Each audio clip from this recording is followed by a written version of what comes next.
200 টাকা পান 30 দিনে, 30 দিনে 200 টাকা বিভাজন করেন, 6 টাকা 66 পয়সা আছে আপনার প্রতিদিন টিফিন। আপনি বলেন কি করে 6 টাকা 66 পয়সা দিয়ে আপনি আপনার একদিনের টিফিন করবেন? আপনি যদি এক কাপ চা খান তার দাম 10 টাকা, একটি রুটি খান তার দাম 10 টাকা, একটি পানি খান তার দাম 15 টাকা, আর যদি পান সিগারেট খান তাহলে সর্বনিম্ন আপনার প্রতিদিনের টিফিন আসে মিনিমাম 60 টাকা। আপনাকে দেওয়া হয় 6 টাকা 66 পয়সা। লজ্জাস্কর ব্যাপার, লজ্জা লাগে। আপনি কি এই 6 টাকা 66 পয়সা মানতে চান? প্রতিদিন মানতে চান? আপনার যাদের কথা দেওয়া হয় মাত্র 300 টাকা, 300 টাকাকে 30 দিয়ে ভাগ করেন, আপনার প্রতিদিন আসে 10 টাকা। আপনি কিভাবে 10 টাকা দিয়ে যাতায়াত করবেন? আমার বাসা আগারগাতে, আমি যদি গাজীপুর অফিস করি তাহলে 10 টাকায় আপ ডাউন হবে? হবে?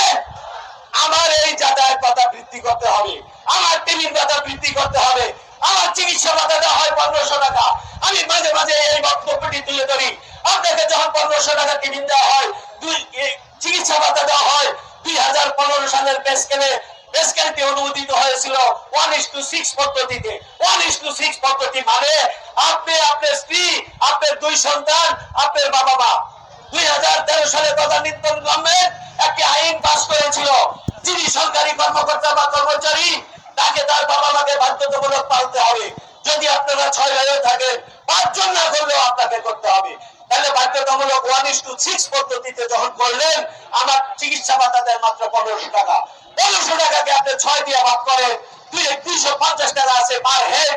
আপনি একজন প্রফেসরকে দেখাতে যান, সেখানে 1500 টাকা সে শুধু ফি নিবে একজনের, এবং যতগুলো টেস্ট দিবে সেখানে মিনিমাম 5000 টাকা লাগবে। আপনাকে ওষুধ কিনতে হবে 5000 টাকা। তাহলে কি করে আপনি 250 টাকা দিয়ে এই চিকিৎসা ভাতা মেনে নেবেন? আমরা এই 250 টাকা পার হেড টিফিন ভাতা মানি না, মানব না। আমাদেরকে শিক্ষা ভাতা দেওয়া হয়, যে শিক্ষা জাতির মেরুদণ্ড। আমরা সবসময় বলে থাকি শিক্ষাই জাতির মেরুদণ্ড। আপনার সন্তানকে শিক্ষা ব্যবস্থার জন্য দেওয়া হয় মাত্র 500 টাকা।